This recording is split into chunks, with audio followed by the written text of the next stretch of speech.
Hey everyone, how's it going? I'm Megan Vanslow, here to talk about the delicious Parmigiano Reggiano.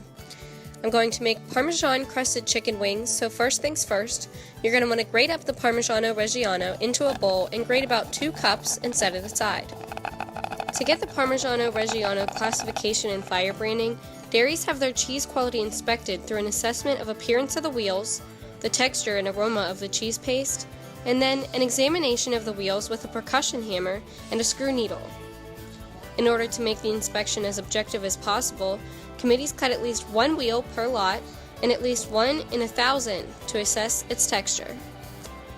The history of Parmesan cheese began in Italy during the Middle Ages. According to a TED case study, the production process of Parmesan cheese hasn't changed in over 800 years. It was first made and later perfected by monks of the Po Valley, and the production of Parmesan cheese gave rise to some of Italy's first cheese dairies. During the 13th century, the regions of Emilia and Lombardy were the site of many granges that used the cattle for the production of Parmigiano Reggiano.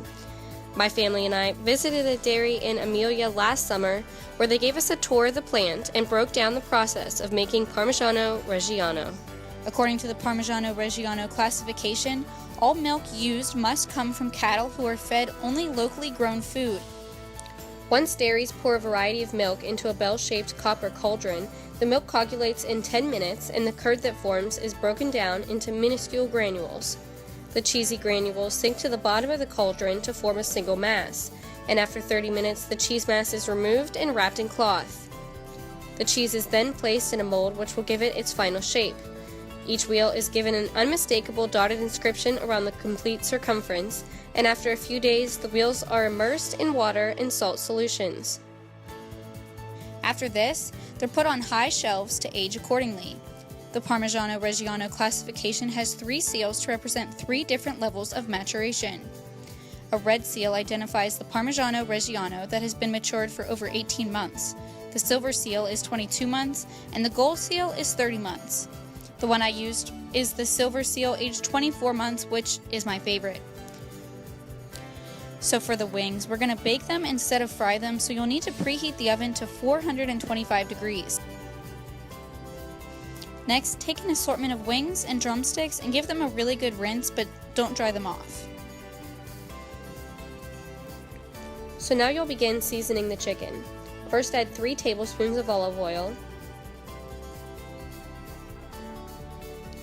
2 teaspoons of kosher salt, and 1 tablespoon of cayenne pepper. I like to add a little more of the pepper for extra spice and then mix all of the ingredients together, really making sure each piece has seasoning on it.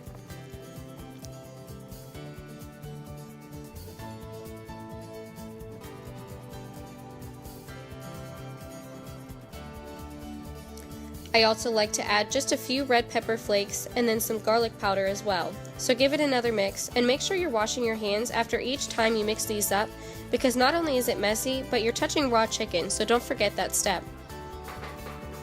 So with our Parmigiano Reggiano, we'll take each piece of chicken and coat it in the cheese. Make sure it covers the whole piece, and then place it onto a baking sheet. The pieces need to be far enough away from each other so they aren't touching on the pan.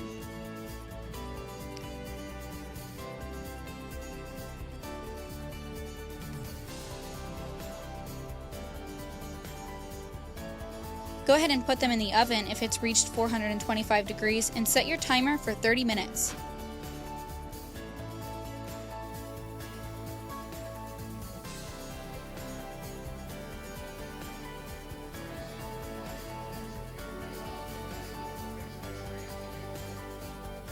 So after 30 minutes, or your chicken is golden, take it out of the oven and let it cool before you eat it.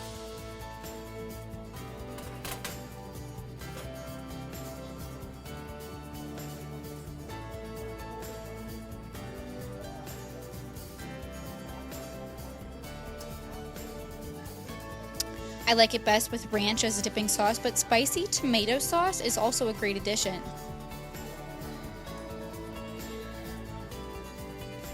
Thanks for watching. I hope you enjoyed. See the description below for the full recipe.